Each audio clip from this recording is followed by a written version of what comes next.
मैत्री, आप सभी को कैसे हैं आप सब। आशा करती हूँ आप सब बहुत अच्छे होंगे। तो बेटा आज हम जो हमारी तीसरी पुस्तक है उसका है बाल राम कथा, उसको पढ़ रहे हैं। उसमें हमारे जो द्वितीय मासिक परीक्षा है आपकी, यानी जो PA2 है, उसमें 2 पार्ट आएंगे। पहला है चित्रकूट में भरत और दूसरा है दंडक वन में 10 वर्ष। तो मैंने आज आपको उनके प्रश्न उत्तर भेजे हैं, थोड़ा सा आप पाठ को समझेंगे। भरत जब राम को 14 वर्ष का वनवास हुआ और उनको राजगद्दी की घोषणा हुई तो वो कहाँ थे? अपने हाल में। उसका नाम था केकय राज्य, उस राज्य में थे। जैसे ही तो उनको सपना दिखाई दे रहा था कई दिन से। जैसे कहते हैं ना, अपने परिवार में किसी को कुछ होने वाला हो तो मन अपने आप ये हो जाता है अलग सा, तो उनका मन उदास रहने लगा। वो अयोध्या आने के बारे में सोचने लगे। तो उन्होंने अपने नाना जी से कहा कि मुझे अयोध्या वापस भिजवा दो, मेरा मन शांत नहीं है, मुझे व्याकुलता हो रही है, कुछ हुआ है अयोध्या में। तो वो आ जाते हैं अयोध्या में। जैसे ही वो आते हैं तो अयोध्या बिल्कुल सूनी पड़ी रहती है, माहौल बिल्कुल अलग होता है। क्यों? क्योंकि राजा दशरथ की मृत्यु हो जाती है। तो वो सबसे पहले अपने पिता के कक्ष में जाते हैं, वहाँ पर उनको महाराज दशरथ नहीं मिलते। फिर वो माता केकई के कक्ष में जाते हैं और माता केकई उनको रोते हुए विलाप करते हुए बताती हैं। तो जैसे वो फिर वो कौशल्या माता के पास जाते हैं, उनसे उनको पता लगता है कि कैसे कैसे हुआ, क्या सब जानकारी उनको उनके द्वारा बता दी जाती है।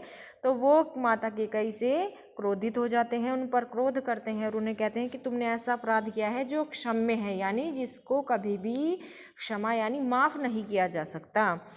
तुमने ऐसा पाप किया है और गद्दी तो राम की थी और राम की ही रहेगी। तो ऐसा सोचकर वो राजगद्दी को ग्रहण नहीं करते और क्या करते हैं, बिल्कुल तपस्वियों जैसा जीवन जीने लगते हैं। तो मुनि जो वशिष्ठ होते हैं उनको चिंता होती है कि राज सिंहासन खाली नहीं रहना चाहिए। जब इतने सारे राजकुमार हैं यहाँ पर, तो राज सिंहासन पर कोई ना कोई तो बैठे। तो इस विचार से सभी राम जी को लेने चले जाते हैं कि उनको वापस लेकर आएंगे, लेकिन राम तो नहीं आते।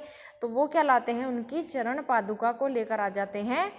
और चरण पादुका बड़े सुंदर सजे हुए हाथी पर बैठा कर लाते हैं और 14 वर्षों तक चरण पादुकाओं को राजगद्दी पर रखकर उसी से शासन करते हैं। तो क्या ऐसा भाई मिल सकता है? और वो अयोध्या में नहीं जीवन बिताते, एक पास में ही एक गांव था, उसका नाम था नंदीग्राम, अयोध्या के। वहाँ पर रहते हैं और तपस्वियों के वेश में रहते हैं, बिल्कुल ऐसे जैसे राम जीवन व्यतीत करते हैं।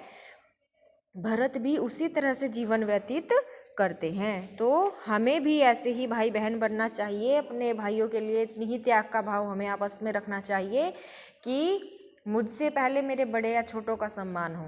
तो ये भाव सभी अपने अंदर लाएंगे। देखिए अगला है दंडक वन में 10 वर्ष।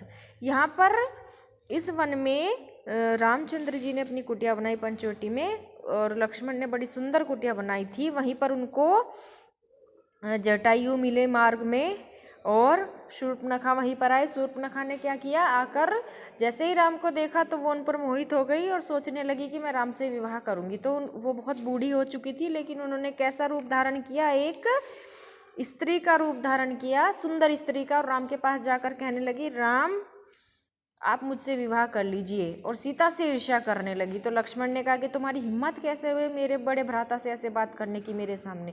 तो राम ने कहा कि उन्होंने कहा शूर्पणखा ने कि आप मुझसे विवाह कर लीजिए।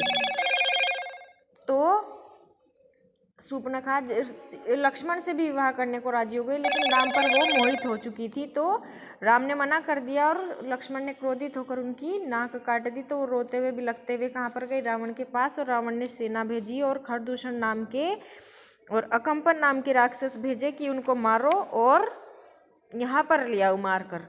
लेकिन राम और लक्ष्मण को कौन मार सकता था? तो खरदूषण का तो वध हो गया और अकंपन जो था राक्षस, वो भागते भागते अपने प्राण बचाते हुए निकला और उसने जाकर रावण को सारा समाचार सुनाया।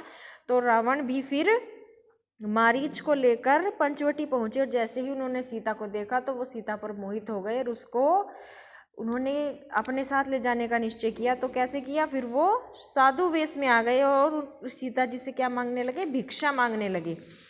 और सीता जी उन्होंने जो उनके साथ आया था मारीच, उसको एक सुंदर हिरण बनाकर भेज दिया। और सीता जी ने जैसे ही मारीच हिरण को देखा, जो हिरण के वेश में था, राम से कहा कि राम ये बहुत सुंदर हिरन है, मैंने ऐसा हिरन आज तक नहीं देखा, आप इसको मेरे लिए पकड़ कर ले आइए। तो राम जैसे उसको पकड़ने जाते हैं तो वो मारीच पीछे से आवाज़ लगाता है, बचाओ लक्ष्मण बचाओ, ऐसे करके। तो सीता को लगता है कि राम किसी संकट में है, तो लक्ष्मण को भेज देती है, जबकि लक्ष्मण नहीं जाना चाहते थे। लक्ष्मण को राम कह कर गए कि तुम जब तक मैं ना हूँ सीता की रक्षा करना। तो लेकिन सीता बहुत क्रोध में आ जाती है और उनको अपशब्द बोलती हैं। तो लक्ष्मण चले जाते हैं और एक रेखा खींच कर जाते हैं कि माता आप इस रेखा को पार मत करना। और ये सब दृश्य रावण खड़ा देखता रहता है। तो जैसे ही लक्ष्मण चले जाते हैं तुरंत आकर कहता है कि माई भिक्षा दे दो, माई भिक्षा दे दो। तो सीता कहती है कि मुझे मेरे देवर इस लाइन के अंदर ही रहने को कह गए हैं, इस रेखा के अंदर ही, तो आप आओ इस रेखा के पास आ जाओ, मैं आपको भिक्षा दे दूंगी। तो रावण कहता है कि तुम मेरा अपमान कर रही हो ऐसे करके। तो इस प्रकार से उसको सीता जी को बाध्य कर देता है वो कि वो रेखा को पार करके उनको जैसे ही भिक्षा देने आती है तुरंत रावण अपने पूरे रूप में आ जाता है, उसी में ही रावण वाले रूप में, और इस प्रकार सीता का हरण करके वो उसको सीता जी को कहाँ ले जाता है, लंका ले जाता है। तो ये दृश्य हमारे किस में है, दंडक वन वाले में है। ठीक है, आगे सोने के हिरण, आगे हमारा जो पार्ट है वो सोने का हिरण आएगा और फिर उससे आगे के पार्ट आएंगे। तो इस प्रकार ये दंडक वन वाला मैंने थोड़ा सा बताया और इसमें आपको हिरण का भी बता दिया जो आगे वाले पार्ट है, तो ताकि समझने में आसानी हो जाए। तो बेटा इस प्रकार से 2 पार्ट मैं आज आपको लिखकर भेज रही हूँ प्रश्न उत्तर इनके, उनको आप याद करेंगे और आपके पास अगर पुस्तक है तो इसको अच्छे से पढ़ेंगे भी आप, हर पार्ट को आपको आनंद आएगा, सीखेंगे आप इससे कुछ भी। ठीक है, धन्यवाद।